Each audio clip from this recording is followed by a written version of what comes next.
This video is presented by VoiceOver article. When interest rates begin to go up on mortgages, having your rate locked in can really protect you until closing. The average rate on a 30-year fixed-rate mortgage has risen almost 1% in the past year. While the rise has been mostly gradual, many home buyers can't risk having their rate go up any between the application and closing on a home. They are already stretched as far as they can go to get into the home. When you don't lock in your rate, it is floating with the market. A traditional rate lock is the lender's guarantee that your mortgage will have the quoted interest rate, points and other terms at closing. A rate lock is usually set for a specific amount of time. If the home purchase isn't complete within the time limit, your rate will unlock. Then your interest rate can go up. If you qualify for a given rate as the maximum mortgage amount you can receive, you are walking a tightrope. If interest rates rise before closing, you may have to add more of a down payment or lose your financing.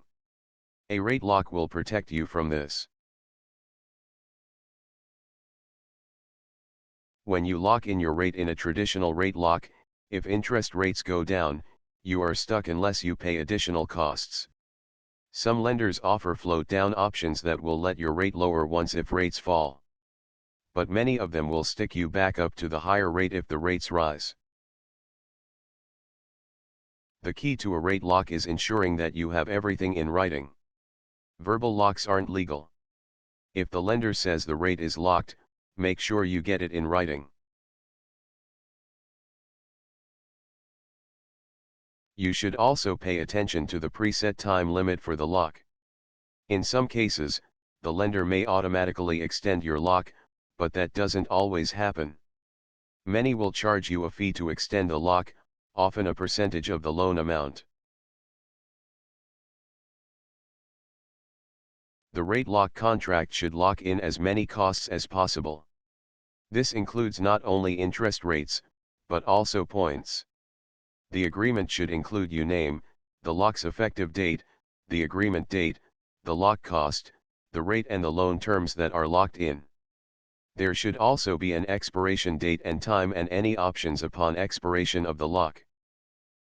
As soon as you see the desired rate for your mortgage, you should lock it in. This is usually found when you apply for the mortgage.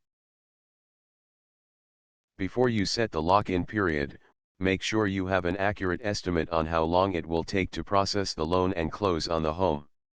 Once locked in, make sure that you push the lender and others to close on time. You can help by quickly returning phone calls and turning in any necessary paperwork as soon as possible.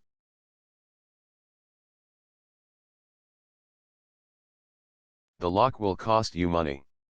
Some lenders will even charge you an upfront fee even if the loan doesn't close. Others charge a flat fee at closing. Some lenders charge a percentage of the mortgage amount, a fraction of a percentage point or a slightly higher interest rate for the rate lock. The cost varies depending on the options you choose and the mortgage program you qualify for. Don't let rising interest rates surprise you at closing. Lock in your rate and worry about other things instead. This video is presented by VoiceOver article.